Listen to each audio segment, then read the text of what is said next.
My name is Eleanor Grace Whitmore. I'm 68 years old. For nearly 5 decades, I was a wife, a mother, and the quiet heart of Hazelbrook Orchards, a small organic apple farm nestled in the rolling hills of Pennsylvania. My hands, though stiff with arthritis, still remember every step of turning dough into sourdough loaves and pruning trees at dawn with Richard, my husband. 3 weeks ago, I buried him. Richard and I had been married since 1981. We built everything together, this orchard, this home, this family. And yet, the morning after his funeral, I realized I might not have built what I thought I had. Or maybe it just wasn't enough to hold on to my children. Richard died of pancreatic cancer, 14 months of watching a man of the earth waste away, his strength stolen bit by bit. "Let them live their lives a little longer without the shadow," he whispered one night, his voice thick with morphine. Because I loved him, I agreed, but in truth, I already knew. Our children, Darren and Samantha, had grown distant long before the diagnosis. Darren, the eldest, carved out a fast-paced career in Boston's financial world and hadn't been home for more than a handful of weekends in over a decade. Samantha floated from one failed wellness business to another, always funded by Richard's savings, always in need of just one more loan. I hoped grief would bring them back to the core of who we were, that they'd remember the orchard, the family dinners, the love that built this house. But when they arrived for the funeral, I didn't see children mourning their father. I saw professionals calculating an estate. The night after the funeral, I sat alone in the kitchen, staring at the worn wood of our dining table. I told them we could sort through Richard's things together the next day, a small gesture, a mother's way of making space for memory. But they had other plans. The next morning, sunlight spilled through the lace curtains Richard and I picked out 30 years ago. I made coffee, the simple kind Richard liked, not the imported blend Darren brought from Boston, and waited at the kitchen table. They came downstairs, dressed sharply, Darren in a blazer he didn't bother to remove, Samantha in a silk blouse and perfectly curled hair. They looked like they were heading to a business meeting, not sitting down to remember their father. "Mom," Darren began, placing his coffee mug down with the same practiced precision I'd seen in his father. "We've been talking." Samantha glanced at him, then at me. "We think it's time to start settling things. The estate, the business, the house." I blinked, unsure I'd heard right. Settling. "It's practical," Darren said. "You can't run the orchard alone, and the house, it's big, Mom, too much for someone your age." My age. The word sat heavy in the room. I had pruned those trees beside Richard through blizzards and heat waves, handled payroll when we couldn't afford an assistant, baked pies for fundraisers, driven tractors, delivered crates to food banks. "We want you to be comfortable," Samantha added, her voice smooth like a sales pitch. "There's a wonderful retirement community 2 hours south, Sunnyvale Estates. Activities, friends your age." I stood to clear the breakfast plates, needing motion to hide my shaking hands. Then Darren pulled out a folder. "Dad spoke to me about this last year," he said, sliding documents toward me. He wanted Samantha and me to take over. I looked at the paper, printed on Darren's corporate letterhead. Richard's signature, steady, too perfect, looked off. He hadn't written that clearly in months, not since the morphine. "This isn't from our family lawyer," I said. "He was lucid when he signed it," Darren insisted. "He wanted this," Samantha added quickly. "A fresh start. There's a developer interested, $7 million for the land. We'd be set. You'd be cared for." A developer. They wanted to sell the orchard, level it, replace a lifetime of harvests, sustainability, and giving back with concrete and cul-de-sacs. "You're talking about selling your father's life's work," I said quietly. "Mom, be reasonable," Darren said. "The orchard can't last forever." I felt something rise in me, a slow-burning fury I hadn't touched since I chased a fox from the chicken coop years ago. I looked at them, my children, and said with calm steadiness, "Show me the will." Darren hesitated, then pushed it forward again. I didn't touch it. "I'm going to bed," I said. "We'll talk tomorrow." But deep down, I knew there would be no tomorrow conversation. They weren't grieving. They were executing a plan. I didn't sleep that night. I lay awake in the bed Richard and I shared for decades, listening to the creaks of the farmhouse walls and the wind brushing the... When I returned downstairs, my purse was heavier, but my heart lighter. Ready? Darren asked. Sure, I said, letting Samantha take my arm. I let them believe I was defeated. We drove past the fields just beginning to bloom, past the elementary school where I volunteered, past the library where I read to children. But instead of taking the highway toward Sunnyvale, Darren veered onto a remote county road. 20 minutes later, he pulled onto a gravel shoulder beside an empty field. This is where you get off, Mom, he said, as casually as announcing a stoplight. The house and business are ours now. Samantha's smile faltered. Darren, what? She'll contest the will, make scenes. This is cleaner. She has clothes, her meds. There's a gas station 5 miles up. He opened my door, and just like that, they left me standing on the side of a road with nothing. Or so they thought. The car disappeared, leaving a cloud of dust and the smell of betrayal. I stood still, the wind tugging at my coat, clutching the suitcase they packed. I wasn't afraid. I wasn't broken. I was free. I began to walk, not toward the gas station Darren mentioned, but toward town, toward my next move. My flats weren't made for gravel roads, and the early spring sun warmed the back of my neck. But with every step, my purpose solidified. In my purse was everything I needed. My ID, my passport, my medication, and the deed to 20 acres of prime orchard land Darren and Samantha didn't know existed, purchased in my name before Richard and I married. It was a precaution back then, our just-in-case safety net, Richard called it. Now it was my lifeline. Those 20 acres held the only natural water source on the property. Without it, no irrigation. Without irrigation, no orchard, no development. My children thought they'd cornered me, but they didn't understand the soil beneath their feet or the weight of legacy. I did.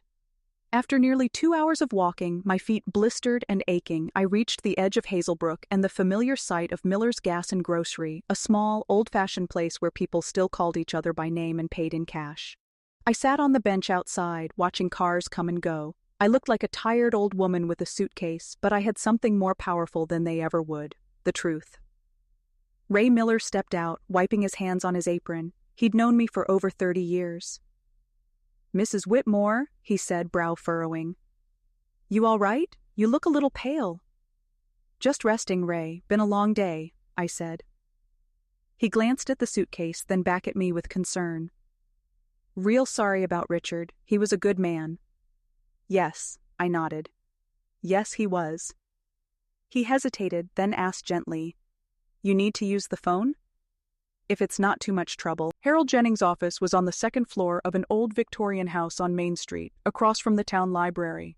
He'd been our lawyer for over 30 years, a man who wore sweater vests without irony and still believed in handshakes.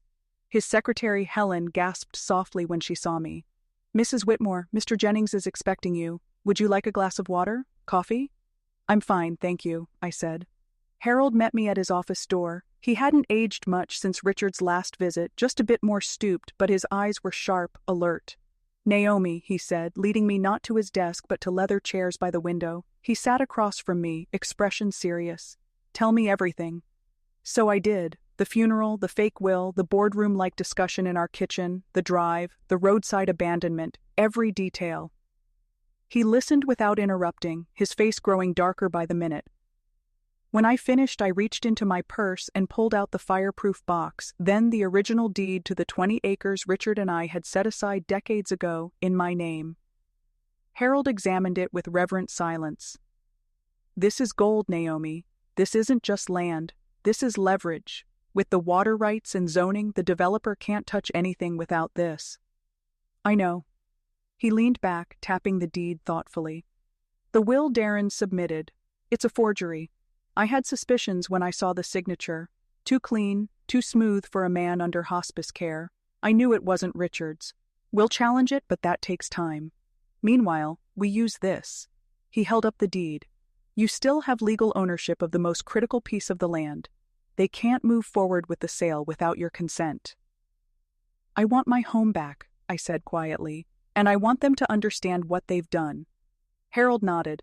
Then we'll make them understand. First, I'll draft a letter to the developer. They need to know. Now the property isn't what they were promised. Will they back out?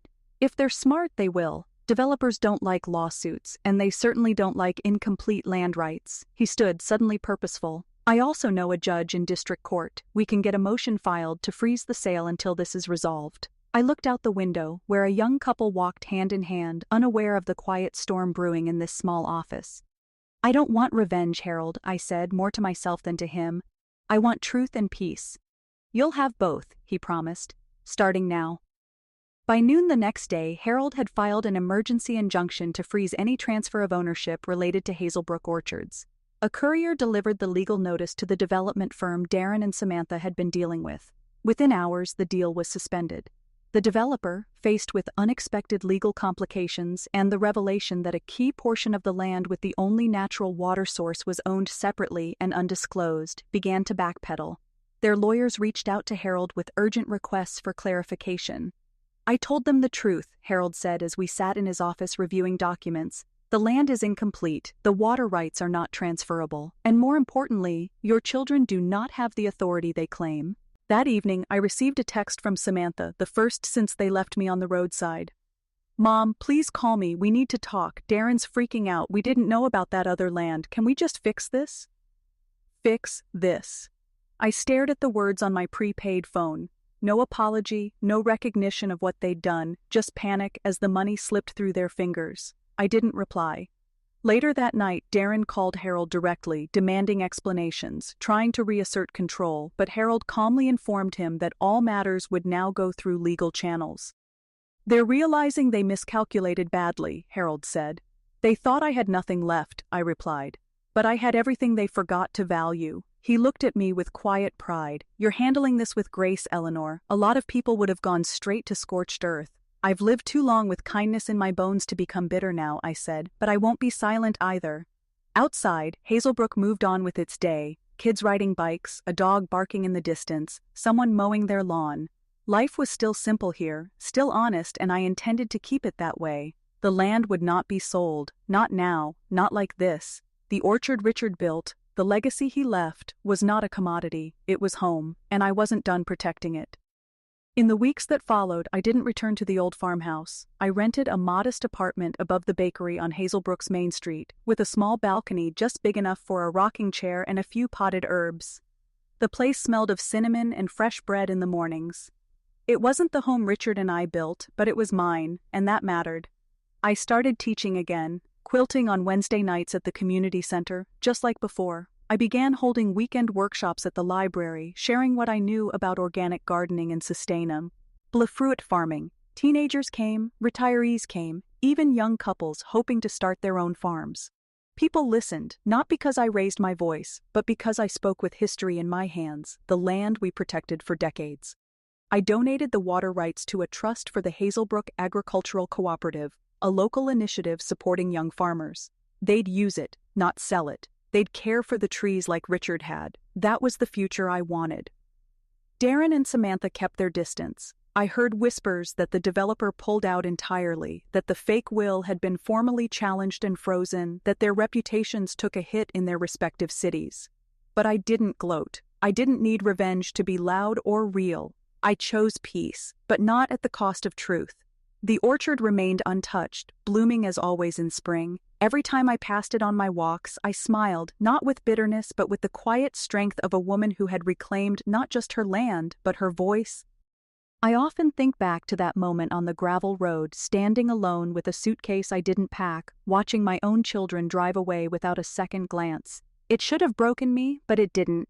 In that silence, I heard the truth I'd ignored for years. Love is not loyalty without question, and being a mother does not mean tolerating betrayal, even from those you raised.